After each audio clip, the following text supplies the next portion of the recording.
Okay, so we're starting our 6th week of school. I switched the title of this one from Return to School Update to Educational Model Update. And that may seem like a small change, but it's an important one, I think, as we understand where we are, where we've been, and where we're going next. So this is around the educational model currently in place at Pine Richland and all of the factors that influenced why this is the model, how it's designed, what we're monitoring in order to make decisions and recommendations, and how we move forward.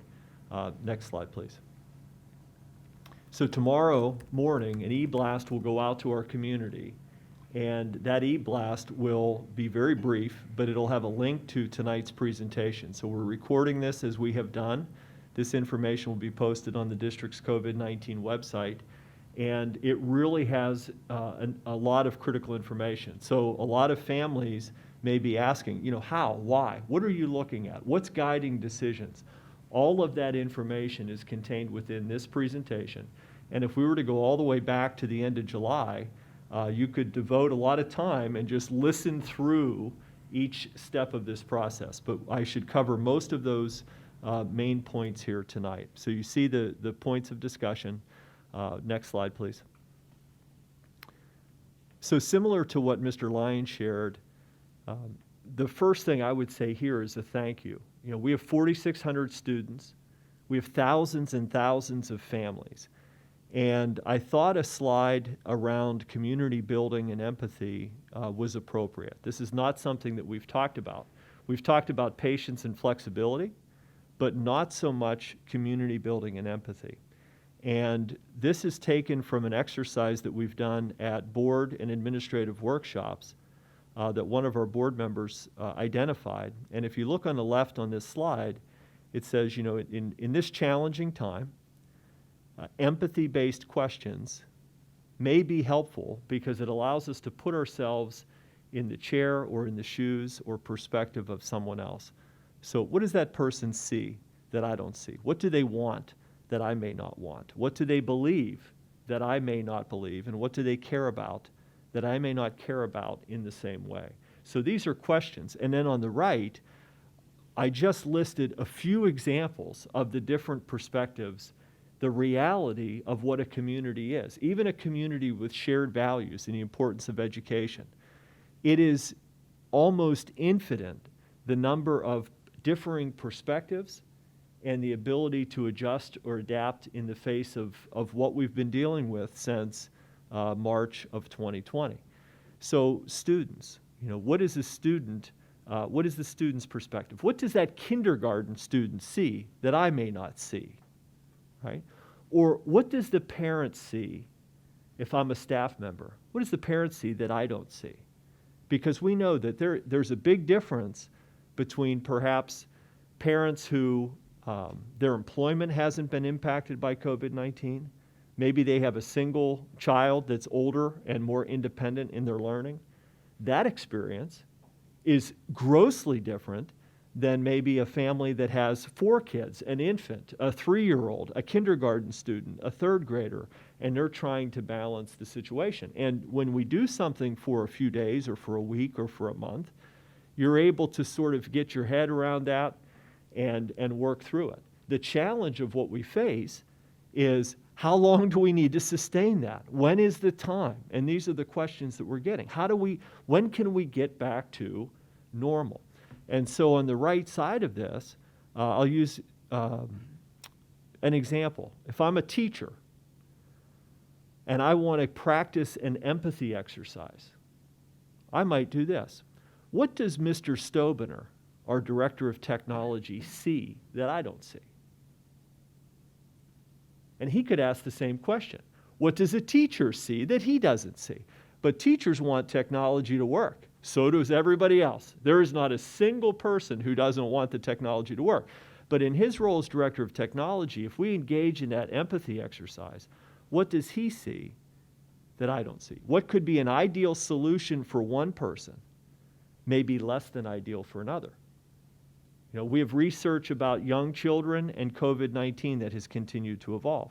Well, what about the teacher who's in a room, and if we cannot provide the physical distancing, what does that mean? in order to provide that learning experience for children. So on the right side of this, you know, you could play this empathy exercise all day long as we think about the various roles. And as I think about governance and leadership, our responsibility as we think about the mission, vision, values of the district, our responsibility is to see all of those perspectives. There are very few people that have the responsibility to try to empathize with each and every one of those. And that's the challenge and opportunity and responsibility that comes with leadership and comes with governance. And I'm proud to do that here at Pine Richland because I know the diligence and effort with which the board is supportive and working with administration to understand that with input from staff and parents. And again, ideal solution for one may not be one for another. But the question of what and why is covered in the upcoming slides. Next slide, Sean. So you've seen this before, but it's a little different. And the deeper this gets embedded, the better. So the word that's been added now is implement. So we researched, we got input from families, we planned, and then we implemented. We're in our 6th week. Every week that we've implemented, we've had experiences. We've taken those experiences. We've taken the new research. We've taken the additional input. We replan, we revise, and then we keep on moving around this process. You see that it's built on guidance from health agencies, and it's also built on the Pine Richland Healthcare Leadership Council. That group of 43, which I'll touch on later, has been incredible in providing community-based experts to help us filter and understand all of this information in order to continue to make good decisions on behalf of our students and families. Next slide.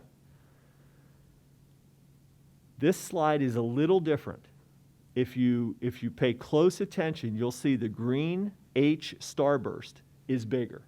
It's bigger because we have experienced now, knock on wood, 5+ weeks of success in implementing the hybrid model to such a degree that we feel even more confident in the hybrid. And the virtual cloud, yellow V, is a little bit smaller. It's still there. We feel reassured that if needed, we can move in that direction. But because of the design of our hybrid, we have more confidence that that hybrid can provide continuity of learning for our students and families. The hybrid is not easy. It is not easy on staff. It is not easy on families who would prefer to have children in school 5 days a week. It's not easy, but we feel confident in its design and what it's allowing us to do for children's and continuity of learning. Next slide. So again, very small change here. That green starburst H was shifted just a couple of hairs to the left. So you'll see that in the last parent selection survey. Model didn't change, but you'll see some movement in where in-person interest is based on the success that we've had thus far. And so at the bottom of this slide, it describes that, but it also indicates it's reassuring to know that we're ready in the event we would need to shift. And so that's positive. Next slide. So even though we've been reviewing these measures for a period of time, it's tough. So if we use our empathy-based exercises, and I'm a parent, one of the greatest strengths at Pine Richland is communication. One of the biggest challenges is receiving all of that communication and knowing what it means and keeping it clear. It's tough to do. And so in this slide, we see the conditions by which an educational model would be determined. So when people in the community are saying, what are you looking at? What measures? What metrics? How are you determining the educational program? This serves as a foundation. You see in the title, Pennsylvania Department of Ed, Pennsylvania Department of Health. Those are the two agencies that came together to provide this framework for schools in Pennsylvania to consider. So these two measures together talk about the amount of virus that's in the community. So incidence rate per 100,000, and then the positivity percentage of the PCR tests. And you notice that incidence rate is in yellow. It's in yellow to signify the moderate range. You'll see that when we move on in a second. And the positivity mostly is in green, and anything less than 5. Low transmission equals green, equals less than 10 in the incidence rate, and less than 5% positivity. So these are, what's new on this slide is the red box that says guidelines, not magic numbers. So again, there's no magic numbers, whether it's capacity that we're talking about later or it's these measures.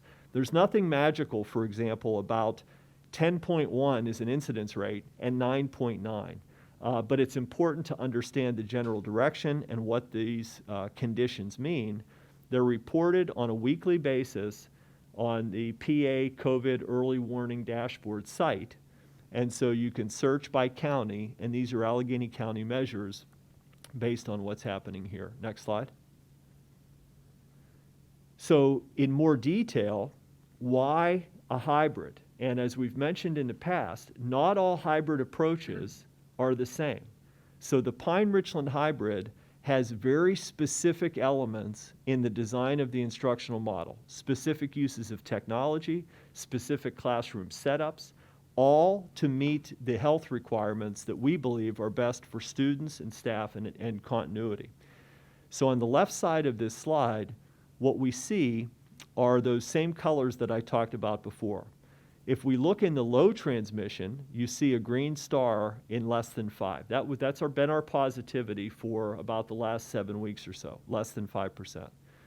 But in the moderate range, where the yellow star is, we see between 10 and less than 100 for incidence rate. So again, on the last slide, we saw where have we been each week in this lagging measure. And right now, we have 1 in each of those. But you need both in low in order to meet those criteria. So if we follow that over a little bit, we see blended learning model or full remote learning model. Those are the recommended educational program options for school districts based upon the conditions as they currently are. And so for Pine-Richland, again, we would use the word hybrid learning model, and that means specific things for us. But it's that dark green question in the middle of the slide that is the one that we're hearing asked most often. When can we shift further left on, now they don't say further left on the continuum, but what they say, when can we shift to 5-day in-person option for most students?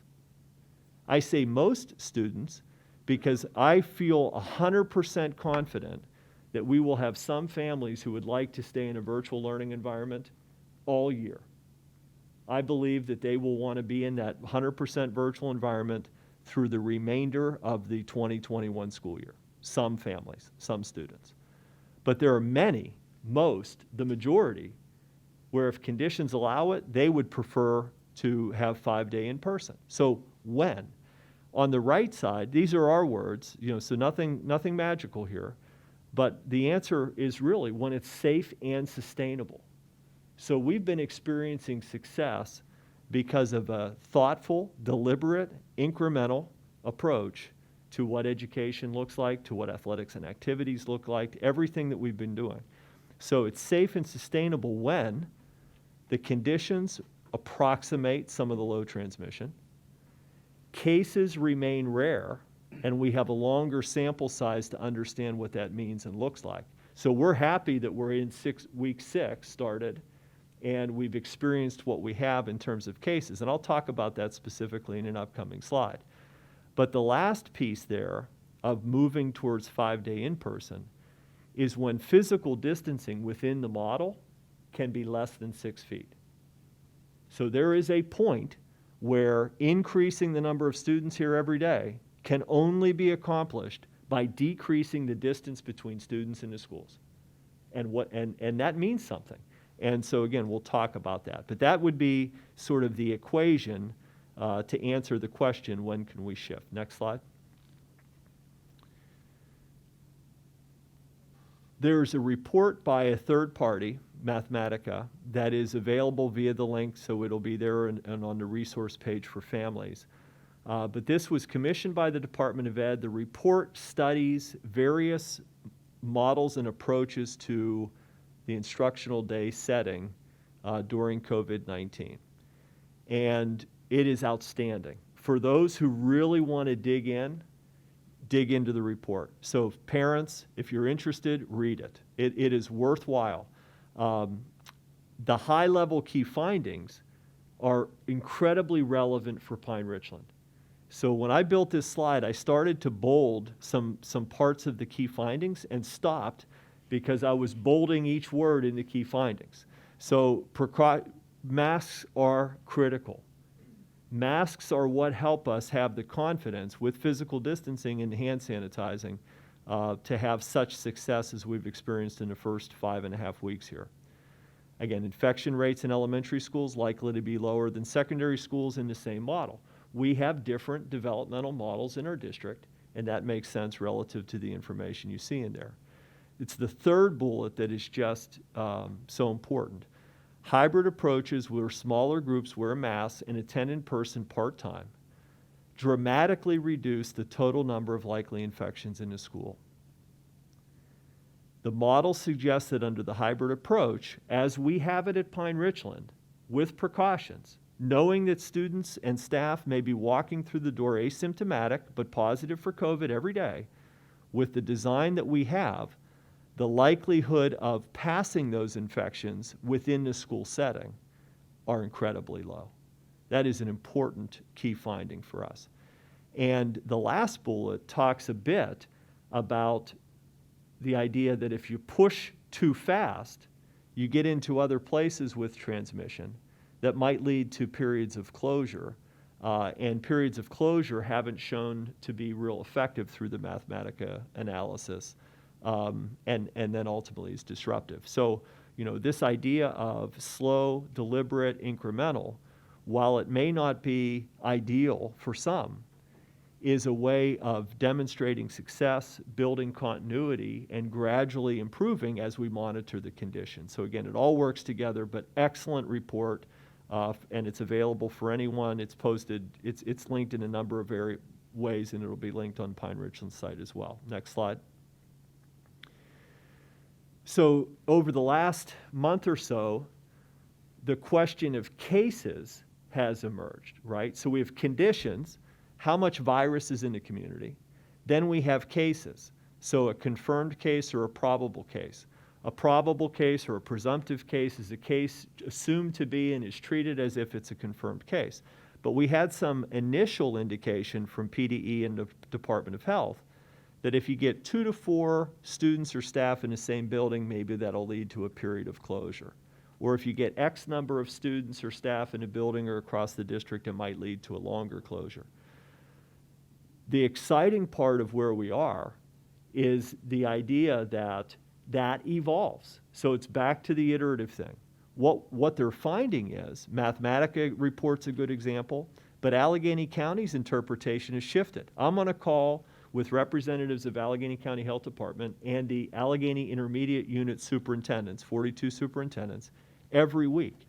And every week we're looking at conditions and cases and talking about with the county health department. And they are feeling better about understanding the specifics of the hybrid models in the schools. And for example, the Pine Richland specific hybrid model gives them a lot of confidence that even if we were to have 2 or 3 or 4 or 5 cases, there is a strong likelihood that we would not need to close a school for a period of time. And again, that's based on the design of our hybrid model. So again, not magic numbers. So even though these numbers are here on the slide, discernment, clear communication with the health department officials about how you're set up and who's where, contact tracing the questions, are all a part of determining what would happen. So unless there were what I'll say is, and again, this is a more significant outbreak or a serious cluster of a lot of cases, there is a stronger likelihood that we would not need to close and go to the full virtual setup. That's why at the beginning of the presentation, the green starburst was bigger and the yellow V was a little bit smaller. Next slide. So in the public health forecast, and again, this is important for us to understand. So the challenge, I think, of early success is the desire to put the pedal down a little bit more. And we agree that making reasoned decisions and incremental steps is important, but to what degree? And so I've listed here by name and organization some of the national directors who forecast some concern with the impact of seasonal flu and the reality that colder temperatures bring more people inside, and this is a respiratory and other kind of transmission. This happens this is normal. This is what happens.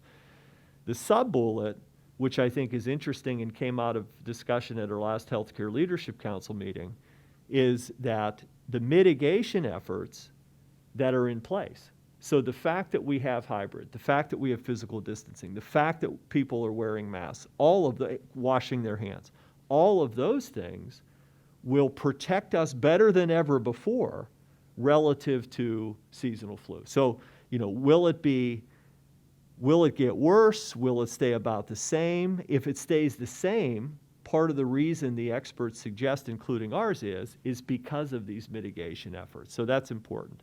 Again, the vaccine information has appeared to say largely the same, which is to suggest that if a proven effective vaccine becomes available, scaling that to widespread distribution will take time, and no one can put an exact, when on that, although it appears a little bit longer, not shorter, as part of that.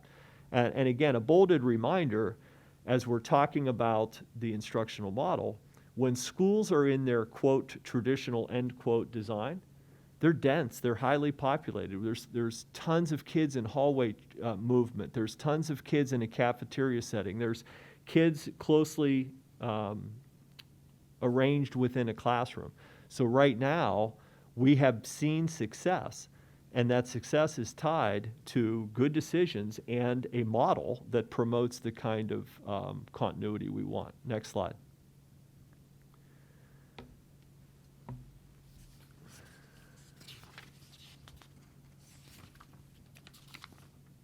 Okay, so we said in early August, we knew we're in a different place than we were in early August. We know a lot more, we've implemented a lot more. I mean, it would be a wonderful world if we could have seen into the future with clarity, but we didn't know exactly where we would be. So at the beginning of August, knowing everything that we knew and had worked to understand, we asked parents finally to make a selection. So you see the options there, K to 3, 4 to 6, 7 through 12.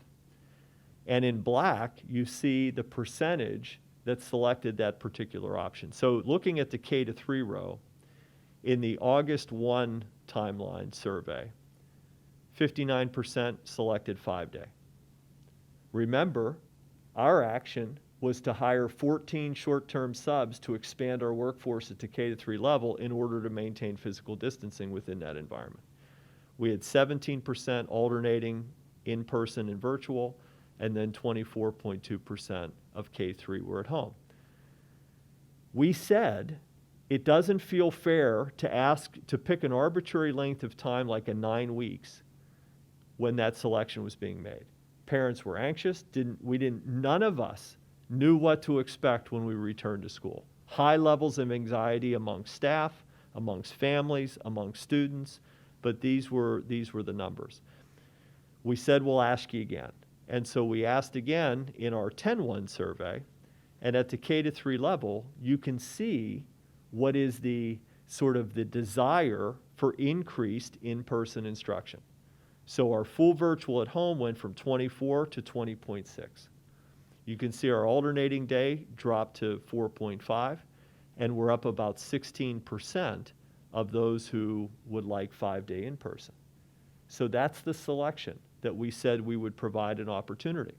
Probably the biggest area of complaint, frustration, concern was from parents in grades 4 to 12 who wanted to have a 5-day selection option now. And we did not put that on the selection survey. The reason we did not put that on there we know there are those who are interested in that right now. It's not a question of not knowing. It's a question of understanding what the conditions tell us at this time, what the model design needs to be, and asking people to make choices within that model design so that we can continue the successful educational program. But even, again, at 4 to 6, you see a slight increase in in-person, and at 7 to 12, you see the same thing. And so a couple of points here. These are what I'll call close numbers, not perfect numbers, but they paint the picture. There's some moving parts in this. For clarity, if you look in the 5-day in-person, we do have some students at grades 4 through 12 who are receiving more intensive, students in a special education program receiving more intensive Tier 3 supports who are here 5-day. For the purpose of this slide, we put those students in the middle column because we didn't want there to be confusion of parents saying, hey, I didn't think that was an option. So again, we do have a small percentage of students at 4 through 12 who receive intensive interventions who are here 5 days a week. Okay, next slide. So what are we doing now? And if you look behind the work in progress bar, there's real language there, so that tells you what we're doing. So K to 3, you looked at the percentages, we have more students who want to be in-person instruction, 5 days or alternating day. So what we're doing right now, building by building, classroom by classroom, student roster list by student roster list, is our principals are working with our team to say, is there capacity in that room? If there are 17 desks that can fit in a classroom 6 feet apart to meet our physical distancing requirements, and only 15 of those desks are being used by students in the everyday or alternate day, then we have a capacity, extra capacity, to handle 2 more students in that environment and still meet the precautions of our approach. But in another room, we might not have those 2 capacities. So who are the students on the roster? What does that look like? And how can we work through this? So it's going to be different, Hants by Wexford by Richland. It will be flexible. It will be collaborative. It will require us to cooperate and collaborate and think about things differently.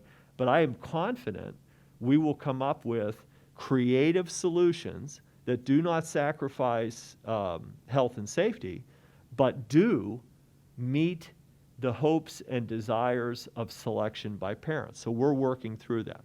Grades 4 through 6 and 7 through 12, again, slightly different based upon our design. So at 4 to 6, we have more capacity, and we believe we'll be able to accommodate relatively simply. It's the 1,000 other parts of what a master schedule looks like in a school. How are all the interventions and special area class? There's a lot of things beyond the home room. And so understanding the implications is what they'll be working on at Eden Hall. And then at 7 through 12, it's really almost student by student or team by team. So it's really looking at the students. And when you saw the percentage slide, we're talking about smaller numbers of students shifting from full virtual to the alternating day, and we feel pretty confident we're going to be able to address that. The when, we're actively working on it. And so the answer to when may in fact be different at different classes and grade levels. It's going to be as soon as possible with the confidence. We said before, this is not like flipping a switch. You can't, I mean, there's a lot of things that happen with staff and schedules and supports and communication, and so it's going to take us a little time to be confident. We're not going to hold everybody until we figure every last detail out. We can begin to move certain levels, and we'll be managing and communicating that through our schools. Next slide. Okay, so confirmed cases and the PRSD model. So the bolded area, health office monitoring, there is tons of daily work going on behind the scenes. So we have symptoms lists that our nurses use as part of our screening protocol when students aren't feeling well. And so ideally, if a student is symptomatic, they're not coming to school. But what's happening, even if a student is staying home, Mom and dad are calling the school, talking to the nurse, and sharing what's going on. The level of communication between home and school around student health is stunning. The level of collaboration between our school nurses regarding families is incredible. The level of coordination and follow-up when a student may need, or staff member may need to be tested for COVID, and how do we track and monitor and share and understand that in order to follow up is really remarkable. So we've shared thank yous for our school nurse department chair, Mrs. Sean Bachler, but it's every single nurse is really doing some stunning work. Dr. Justice leads that group and helps facilitate that work, coordination with Allegheny County. And again, the idea there is the hybrid is built with the understanding that we're going to have asymptomatic students walking through the door every day, or staff members, because that's the nature of this illness. On the right side, it's worth stating again, quarantine, and we have had a number of people quarantined since the start of the year. Quarantine happens. It will continue to happen. It is a precaution. It is something that happens for healthy individuals who may have been exposed as a close contact to remove themselves for a period of time, usually around 14 days, to see if any symptoms begin to emerge. Symptoms can emerge within a couple of days, or they cannot emerge for 10 days or 12 days. And so that period of quarantine is a window that gives confidence to know whether somebody is going to become symptomatic or not. So again, quarantine important. Next slide. So cases and communication. In the month of September at Pine Ridgeland School District, we had 2 cases. One was confirmed, one was probable, but it was handled as confirmed. So that's what we had. So for the question, how many cases have you had at Pine Ridgeland? In the month of September, we have had 2. And that 2 is reflective of students and staff combined. We're not going to focus on anyone. That is a number 2. We've shared this information. There's a desire for information and communication. There's even an allegation that failing to provide certain information is a lack of transparency. That is, people are entitled to whatever opinion they have. We do not view it as a lack of transparency at all. At all. We view it as trying to balance public awareness with individual privacy rights. Our approach to communication at this time is built on the strength of our hybrid model. So our hybrid model embeds the big 3. If there is anybody who needs to be informed that they may have been a close contact of someone who is confirmed or probable, we're working with the Allegheny County Health Department, and we're communicating directly and specifically with those who may need to quarantine. Thus far, that has been an extremely small number. We've had a lot of quarantine, but a more likely scenario is that someone in the home, perhaps a parent, is COVID positive. If we have a parent who's COVID positive, then every member of that family generally is quarantined. So if there's a parent, let's say a dad is COVID positive, and there's a mom in the house and there's 3 kids that are Pine Ridgeland students, all 3 of those Pine Ridgeland students would be quarantined. Being quarantined doesn't mean you're COVID positive. It means you are a close contact.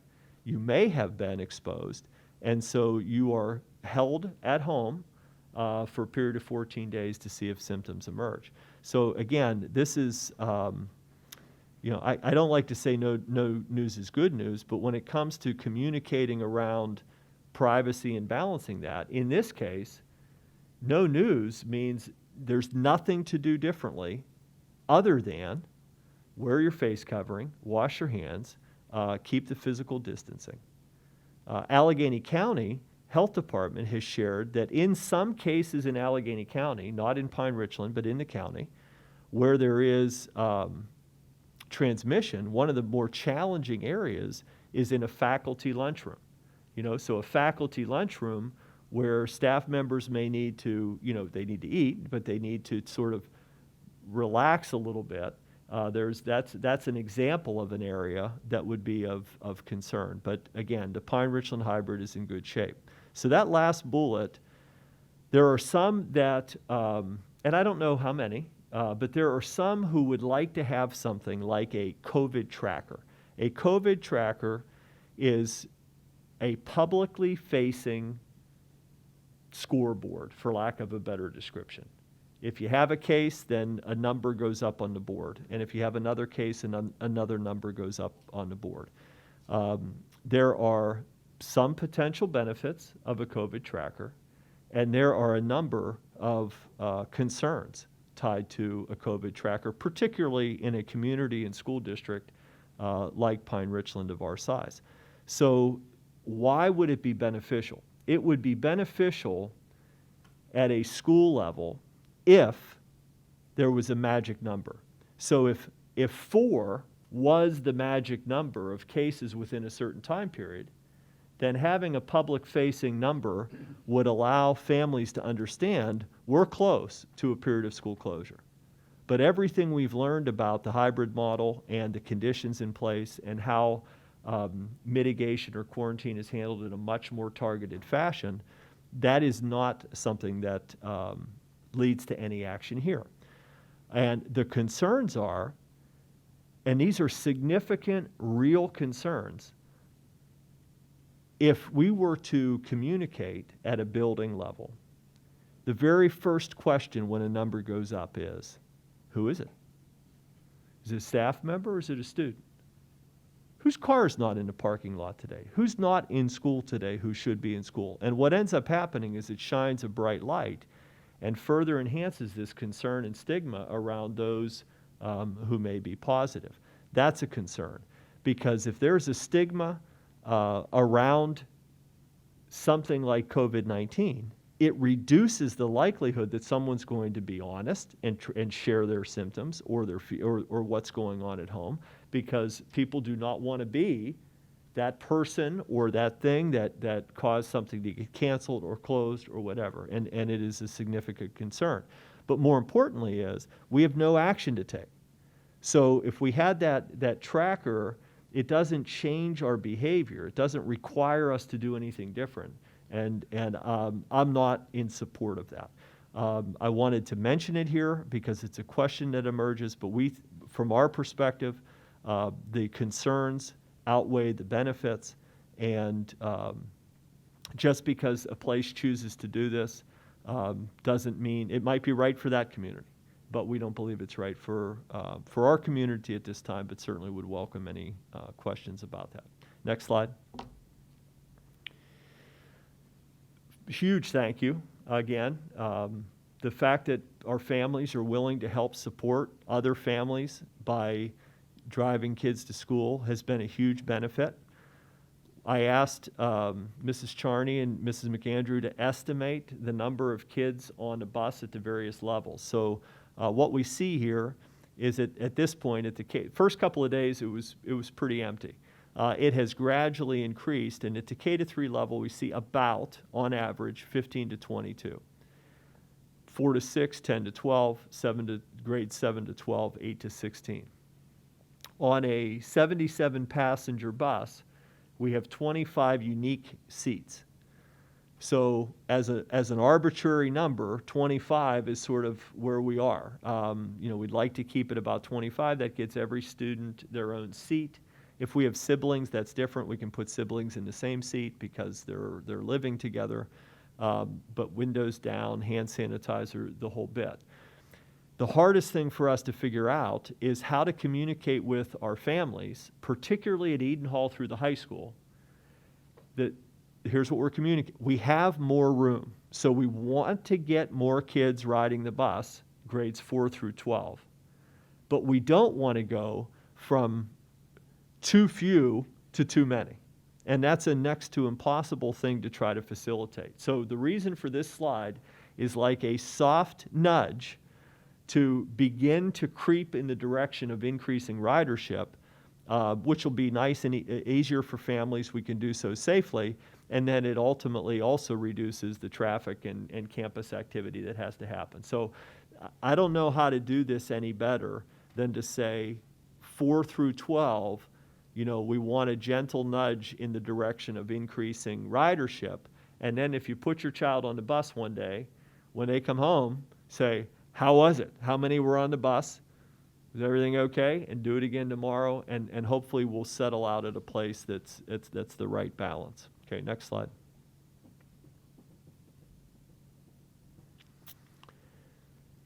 I'll focus on the final 3 bullets where you have an athletic and activities update coming in a different item. Gathering limits have been in the news, in the paper, on social media, in the court system. There's almost no place that gathering limits haven't been discussed in some way over the last month. Guidelines, not magic numbers. We'll get an update on that, but again, we're aware of it. The first bullets on this slide are sort of grounded in our belief system, which was that as a part of our incremental approach, because of how important it is for students' physical, social, and emotional well-being, we wanted to try to move in the direction of having sports and activities, working through the phases, 1, 2, 3, increasing from high school to middle school. And we have been able to manage that as of today, October 5th.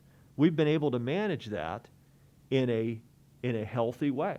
And we feel really good about that. It feels really good to have a couple of months of athletics and activities under our belt. It feels really good to be in our 6th week of the hybrid model and have been able to do so with a degree of continuity. Spectators are the piece of that. It is disappointing when a concerned member of our community or parent makes a claim that either I don't care about their child, or that Mr. Simmons doesn't understand or care about, or that Dr. Pasquinelli or Mr. Bowman or someone else. It's disappointing. For me, it's 25 years of student-centered focus as an educational leader at all levels of an organization. The same is true of the others that are in positions of responsibility.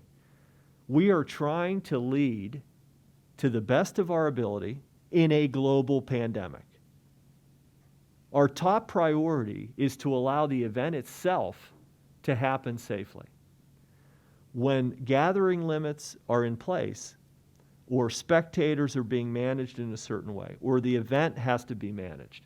Again, having an opinion is one thing. Managing an event with 1,200 people is something else. Managing an event with thousands and thousands of people is something else entirely. It is not, our action is not because we do not value each and every stakeholder in our community. We 100% do. It's because we're trying to balance competing tensions in a global pandemic that allows us to engage in those activities without putting people at risk. There are thousands of opinions. That's the part of the reason I put the community building and empathy exercises at the beginning. And it's really about trying to find that best fit. We'll be ready for different things, and so Mr. Simmons and Dr. Pasquinelli will talk through that in the next part. But I wanted to mention that because we hear you when you're concerned or dissatisfied with our approach. We don't even need to hear it for you to know that we're thinking about it, and we want to find ways to be successful. We will continue to advocate for our marching band to find ways to perform, or other groups to find ways. It is heartbreaking, and at the same time, we're creative and focused on children to try to find ways to do that. The last bullet, outside groups and facility use, we continue at this point to not permit outside groups and or outside party use of facilities. We know that is frustrating. We know there are groups that are struggling to find a way to engage kids because they don't have access to our facilities. We understand, and we're trying to balance that within our overall approach to the district. And it's frustrating, we get that, but we are, if people think that we don't feel that or understand that or don't reflect on that, we do, and I wanted to say that clearly. Next slide.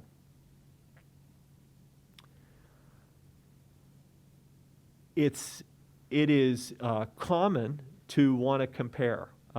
So we live in a certain place.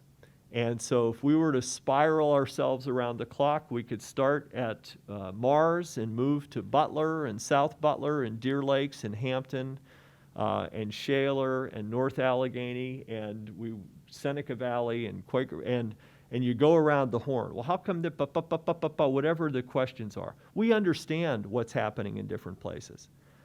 You heard in tonight's presentation, again, the data, measures, and metrics by which we are making recommendations. I cannot speak to how other districts approach this. I mean, I understand how they do, but I'm not going to try to make decisions about it. That's their responsibility. Our responsibility is to be as clear and deliberate and informed as we possibly can to bring you our very best thinking. Even our hybrid is different.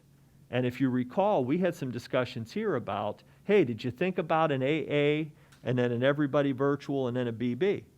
Well, the alternating day approach that we recommended provides 10% more instruction in person than the AA off BB approach. No one talks about that. It also provides a rhythm to school attendance for children that keeps them connected to their teacher and to what's happening in that course, as opposed to 2 days in person and then 5 days virtual. So there are disadvantages, as we talked about, especially with childcare. When you have a childcare need in your family and you have an alternating day and not a fixed schedule, that's a hardship. And we are thankful for those that are working through that hardship at home in order to try to find a solution that works the best for the district. So again, we appreciate so much, and I think the hardest part about where we are, even though we've had an incredibly successful beginning, is it's exhausting. It's that when is this going to end kind of feeling. Throw your hands up in the air and get frustrated. And we just want to continue to be thoughtful, deliberate, and incremental so that we continue to see that success and are able to maintain continuity. Next slide. We've had our 8th meeting, and yes, we will continue to count, so this one is number 8. And in our last meeting, we used our experts. We have 12 experts that are a part of that group, and in this case, we asked them to weigh in on these topics of importance. And so we frame some things, we talk about it, and then we hear different perspectives on this. If I were to generalize that, the Healthcare Leadership Council most recent meeting, is that we have consensus on almost everything, and what I would describe as really supportive and affirming comments about the design structure. And Mrs. Misbach, as a representative of the board, is on that healthcare. If I were to put it in my own words, it's we're doing good. By design, stay the course. That is the overarching message taken from the Healthcare Leadership Council last meeting. Next slide. Next slide's here just so people can pause and look again at who's on that committee if they're not sure. Next slide. We've talked about this, so what's new is what's on the right. It's an analogy I used with the staff and with the board. You know, when it comes to our flexibility and resiliency, you know, we're all wired a little different. We're all different kind of rubber band. But in the middle picture, the one thing that's true since probably late February, early March of 2020 is that we're all being stretched. However much stretch we have, we almost never get to a place where we can just totally relax. It could be something as simple as, oh man, I forgot to grab my mask out of my car, and you walk back 2 steps. Or you can't just run out to the store and grab something without thinking about 3 other things. Or do I have hand sanitizer in my car? Or did I do this? And all of that extra stuff, it just sort of wears you down. And so as a result, then it's far easier to behave or speak or act in ways that are not the normal way we do things. And so that's just the reality of where we are. Bottom picture, the more we can get those rubber bands together and work together, the stronger we are, the more resilient we are together. It's not meant to be corny. it's actually true, and so we want to just continue to do it. So, okay, next slide. So next steps. We are actively at the K through 12 levels looking at the most recent selection data in order to determine how are we going to do this. So when? As soon as possible, but without us making mistakes. So we want to really figure that out. We're going to do it class and building and level by level and get that happening as soon as we possibly can. But we don't want to make a mistake. And we will need, and I'm thinking about K3 in particular, there is no way to handle 75% of families wanting in-person instruction and 4.5% or whatever wanting alternating day without the need for compromise and teamwork. And so I can't tell you exactly what it's going to look like, but I would envision a time when families of a teacher are going to have to, we're going to have to solve it together.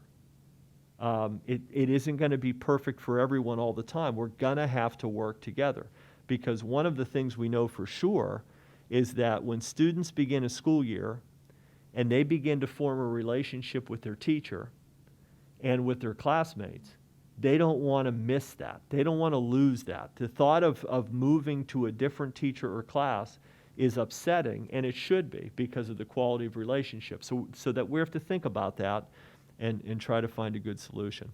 We'll continue to monitor the conditions, and we'll continue to monitor confirmed or probable cases. And we'll manage that in the way that we shared earlier. Beginning this Friday, and this came out as a recommendation on our last call, beginning this Friday, we're going to do what I'll call a very brief, concise e-blast with certain components. And those components are things like, what are the conditions? It's updated every Friday, and so we'll just put the numbers there. And what are the FAQs this week? Or is there something happening with technology that we want to put a little tip in there because it's a frequently asked question? So in order to avoid, like this presentation, long, detailed presentations, this Friday quick hit will be a way to try, and we'll see how that works. So that'll start this Friday. And for those families 4 through 12 who are, again, their voices have been heard, they really want to tell us about the desire for 5-day-a-week in-person instruction, we'll develop a preference survey. But it won't just be, would you like your child in school every day? It will be something like, if the option exists, would you want your child in school 5 days a week, knowing that it means reduced distancing, increased likelihood of broader quarantine measures, potential need for school closures if enough. I mean, those are all part of you can't have one without at least being aware of the potential risk on the other. Our thought, and 20 is not a magic number, it's an arbitrary one, is that we would administer this survey when the incidence rate falls below 20. So if you remember back from that slide, 10.0 is the threshold of low transmission. It's not a magic number, but when we get down below 20, which we have not been, but we've been headed generally in a favorable trend, we would administer that. And again, we understand. So we understand the data. We understand, for example, that senior care centers in Allegheny County are going to impact the incidence rate. We understand that colleges and universities are going to impact the incidence rate. So we understand all of those things. We talk about that with Allegheny County Health Department. And again, it all fits within in the model. So, okay, that's it.